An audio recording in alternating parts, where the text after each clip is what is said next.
How's it going, everyone? Welcome back to the R2S Sports Channel, where today I'll be going through my Premier League predictions for Game Week 22. We haven't had a lot of Premier League games lately, only two over the last 2 weeks. We have had the FA Cup, though, and some EFL Cup matches. So I'm very excited that the Premier League is starting up again. We did have those two matches over this last week with Southampton winning over Brentford, I believe, and West Ham winning over Norwich. So two very one-sided games, it seemed like. So hopefully there's going to be some better games in this game week. Also, sorry for not posting a lot recently. I just got a new job, so I've been focusing a lot of energy towards there. Enough about me, though. Let's get right into the predictions. Our first game is a very big game, especially for me in terms of my fandom. We have Brighton versus Crystal Palace, big rivalry game, not a derby, a rivalry game. So I'm looking forward to this game, but unfortunately, I won't be able to watch it because of work. But I think this is going to be a very exciting matchup. I think Brighton's definitely coming in as the favorite, but surprisingly, they haven't won at home against Crystal Palace in at least 3 years. And also, Brighton are going to be without Basuma. He is at AFCON right now, so one of their best players will be missing for this game. And I believe Mwepu, another center mid for them, also got injured in the last couple of games. So they're most likely without two very strong midfielders for them. So we'll see how they fare against Crystal Palace, because Crystal Palace's attack has been looking really good recently. You have Michael Olise, who's been absolutely fantastic last couple of games. In the FA Cup game, he had a goal and an assist. And also in the last game against West Ham, also had a goal and assist. So he's had 4 goal contributions over the last 2 games. So Michael Olise, definitely a name that you need to learn if you don't know anything about him. So Michael Olise, definitely for him to have a big game. Last time these two teams played, Crystal Palace looked absolutely dominant for most part of the game, but then Brighton got a lucky equalizer goal at the very last dying edge of the game. So I don't think that's going to happen this game, and I think the streak's going to continue of Brighton not being able to win at home. Where Palace, we're going to get a victory in this one and win 2-1.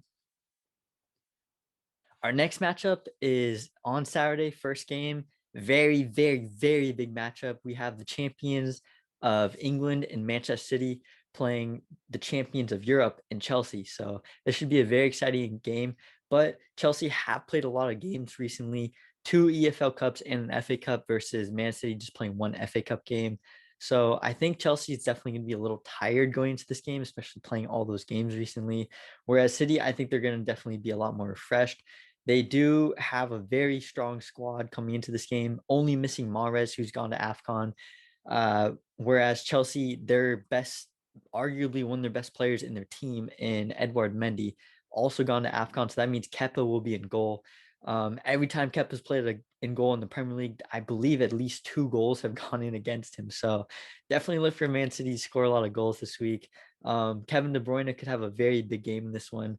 I think Chelsea's also going to struggle in front of goal for this game. They haven't been scoring a lot recently, so they did score a decent amount in the FA Cup game, so I do take that back. But overall, they haven't been that prolific in front of goal, so I think they will struggle this game. I think Man City will dominantly win this one very easily as well, 3-0. Our next game of this week is between two relegation contenders in Newcastle United and Watford FC. For Newcastle, they did just bring in Kieran Trippier, but they did just lose an FA Cup game against Cambridge United. They had a full strength squad and everything playing and still lost 1-0. I think they had a total of like 30 shots or something and still ended up losing. So very bad result for them. But they are playing a very off-form Watford side who've lost 7 straight games in the Premier League. And then as well, Trusty Kong has gone to the AFCON, so the best defender will be missing.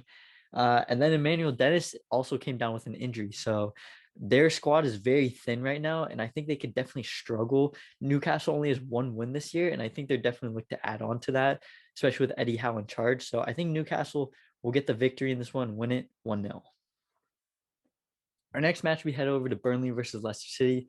Burnley, very, very, very poor form right now. They haven't won a game in 2 months, complete opposite of Manchester City, who haven't lost or tied a game in 2 months. So, very poor form for them. They lose their FA Cup match. Maxwell Cornet has left to AFCON, so their only goal threat has gone. Christian Wood just left as well, so they just keep losing players for this month. So, I don't know what's going to come across them if they're even going to do anything good. Leicester, they do have a lot of defensive issues right now, defensive injuries. Ndidi and MRT both went to AFCON. Their outside backs, it seems like over half of them are injured. So I think they could struggle defensively, but because Burnley has no goal threats in this game, I think they could potentially keep what is, I think, their third clean sheet this season. So very poor defensively for them, but I think they will finally get another clean sheet. Jamie Vardy, potential triple captain this week. So I think he's due for a very big week, especially against this first game against Burnley. Leicester, I think they're going to be the much better side in this and win this game at least 2-0. Our next game is between Wolves and Southampton. I think this could be a very good matchup, but Southampton are going through a bit of an injury crisis right now. A lot of forwards getting injured. Broha just got injured and had a very good game against Brentford. And then they have a bunch of outside backs injured as well. So although they are on a 5-game unbeaten run, I think that potentially could come to an end. Although it will take a lot from Wolves to do that. Wolves very bad in front of goal, but they are very solid defensively. They've only scored 14 goals this year, but have also only conceded 14 goals, which is the second least in all the Premier League. So very strong defensive side. I think it's definitely due to Jose Sa, just being a fantastic goalkeeper, making a lot of saves for them. So definitely look for him. I know his price is already rising in FPL by at least 0.2 million already. So he could be a good guy to bring in, but we'll just have to see. Wolves are a very boring side overall to watch, though. In 8 games in a row, there's been 1 goal or less in the entire game they've played. So definitely look for this game to be very low scoring. I have Wolves winning it 1-0. Our next game is between Norwich City and Everton. Talk about a very boring matchup. These two teams both don't look like they're really too into it right now. Norwich are putting out teams that have never scored a career Premier League goal. Just a few games ago against Crystal Palace, they put out a side that has never scored a Premier League goal for every single player that played. They also just got battered against West Ham. They're currently on a 6-game losing streak in the Premier League, so very poor form, and I don't think they're going to improve too much upon it. I think they could get a result here against Everton, though. Everton are a bit in shambles right now. They have 1 win in the last 12 games. Luca Dean, I believe is how you say his name. He just transferred, so they just lost another big player. And I honestly think this might be Rafael Benitez's last game in charge. Just such poor form this year, and you'd expect a lot more as an Everton fan, or at least to have a better transfer window for these last 2 windows. So maybe this might be Rafael Benitez's last game if they don't get a win in this. Overall, I think this game's going to be pretty tight. I have it going down as a 2-2 draw. Final game of Saturday is between Aston Villa and Manchester United. This should be a fairly interesting game. These two teams have already played each other twice this year, once in the FA Cup this weekend, and also earlier in the Premier League. Both games ended up going 1-0 to United. So I think that could definitely be a repeat result in this. Overall, Aston Villa just signed Luca Dean. Very good signing for them. But it seems like ever since Danny Ings has returned from injury, they've just been struggling to get results. They are scoring goals, but they aren't really getting any results out of them. But Manchester United playing very boring football. They've scored less than 2.5 goals combined between them and their opponents in 6 out of 7 games. The only one coming against Burnley, where all the goals came in the first half. So very boring side. I'm very worried about them because Cristiano Ronaldo came down with an injury. So I believe it's a hip injury and it shouldn't be too serious. So hopefully he'll come back strong and ready to go. I think this game's going to be very tight, but I think it's going to be a third time in a row where Manchester United will win this game 1-0. Heading into our final day of games, our first game is between Liverpool and Brentford.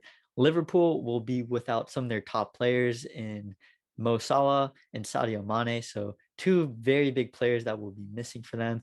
So that means we're going to need some players to fill in for them. Diego Jota, Roberto Firmino, those I think are two of the top names that people are looking at for bringing in. I think they could definitely provide as a very big goal threat, especially because Brentford just conceded 4 goals against Southampton. Last time they did play each other, though, the final result was 3-3. Um, I'm not sure Brentford's going to score too many in this game, especially not nearly as much as that last game. Because Ivan Toney, it just seems like he's forgotten how to score. I think he's gone 6 games in a row without a goal or goal contribution. Let that be. So I don't know what to say about this game. I think it has the potential to be very lopsided in Liverpool's favor, despite losing 2 of their top players for this game. I think Liverpool is just going to destroy them. Final score 4-0. Our second to last game this week is between West Ham United and Leeds United. Very exciting game potentially for this matchup. West Ham, I honestly, they're one of the most exciting teams to watch. Their offense is electric at times, scoring a lot of goals.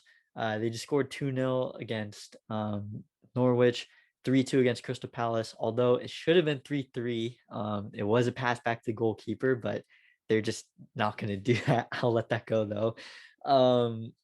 Very exciting team to watch though, and Jared Bowen's been absolutely fantastic for them. I'm very jealous that they signed him over Palace a couple of years ago. So definitely look for him to have a huge game in this one because Leeds United not very good defensively. Their last win against West Ham United also came in 2003. Although they haven't played each other too much, that is a very long time without beating another opponent. Also, I think it's a big question. Will Leeds improve their season in the second half this year? With Patrick Bamford coming back, you'd think it'd be inevitable, but they are in some very poor form, currently sitting, I believe, in the bottom 5 of teams. So I think their form needs to improve, and I don't think it's going to come in this game because West Ham are in too good a form right now. I have West Ham win this game 3-1. Our final game this week is a North London derby. Should be honestly one of the best games of this week between Tottenham and Arsenal. Tottenham, they haven't lost a Premier League game under Conte this season, so they have looked better under him than they were with Nuno Santos, but I'm not too sure how much they've actually improved. They still don't look too great. They just played 2 games against Chelsea and lost both of them in the EFL Cup. Both they looked better in the second half of this last game, but overall they just didn't look too great. I think their issues they don't involve Harry Kane enough in the build-up play. Harry Kane, very underrated passer, and I think he could definitely get some more assists on the season. I think Human Son is also potentially out for this game as well, so very big loss for them there, which just means Bergwijn and Lucas Moura will need to fill in for that role. For Arsenal, though, Gabriel, I believe, is suspended for this game. He got a red card against Manchester City, so I believe he should miss this game, which is a huge defensive loss for Arsenal. He's definitely one of their top defenders this season. Definitely holding down the fort for them this year, which has caused a lot of clean sheets for them.